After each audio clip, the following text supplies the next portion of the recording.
Dans l'évangile de Jésus-Christ selon saint Jean. En ce temps-là, Jésus enseignait au temple de Jérusalem. Dans la foule, on avait entendu ces paroles et les uns disaient « C'est vraiment lui le prophète annoncé », d'autres disaient « C'est lui le Christ », mais d'autres encore demandaient « Le Christ peut-il venir de Galilée ? L'Écriture ne dit-elle pas que c'est de la descendance de David et de Bethléem, le village de David, que vient le Christ ?» C'est ainsi que la foule se divisa à cause de lui. Quelques-uns d'entre eux voulaient l'arrêter, mais personne ne mit la main sur lui. Les gardes revinrent auprès des grands prêtres et des pharisiens qui leur demandèrent « Pourquoi ne l'avez-vous pas amené ?»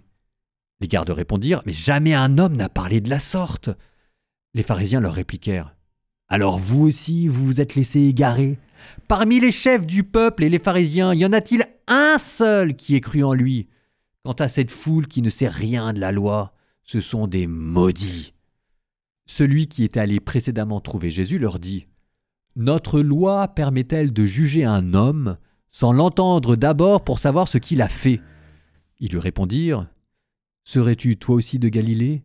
Cherche bien, et tu verras que jamais aucun prophète ne surgit de Galilée. » Puis ils s'en allèrent, chacun chez soi.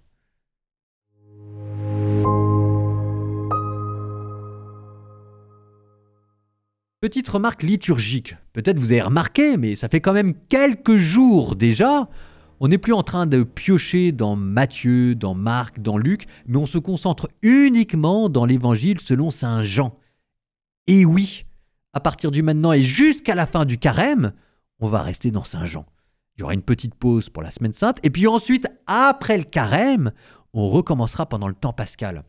Normalement, il y a 3 années, l'année A, l'année B et l'année C, où on lit les dimanches l'évangile selon saint Matthieu, l'évangile selon saint Marc, l'évangile selon saint Luc.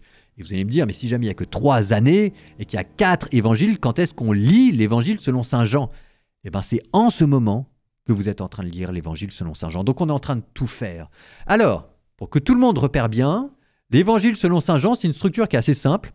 Il y a un prologue au début. Il y a la passion et la résurrection de Jésus à la fin avec les récits d'apparition. Et au milieu, l'évangile est structuré avec des signes. Il y a 6 signes, le 7e étant celui de la résurrection. Premier signe, les noces de Cana, le changement de l'eau en vin.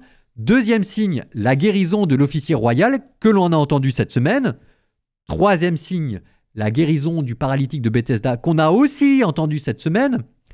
Quatrième signe, la multiplication des pains et Jésus qui marche sur l'eau. 5e signe, la guérison de l'aveugle-né. 6e signe, la résurrection de Lazare. 7e signe, la passion et la résurrection. Donc vous regardez, ces signes rythment la progression de l'évangile selon saint Jean dans lequel nous sommes, dans lequel nous allons rester. Et on en a déjà fait 3. Le changement de l'eau en vin, les noces de Cana. Les guérisons de l'officier royal, c'était cette semaine. La guérison du paralytique à Bethesda, c'était encore cette semaine.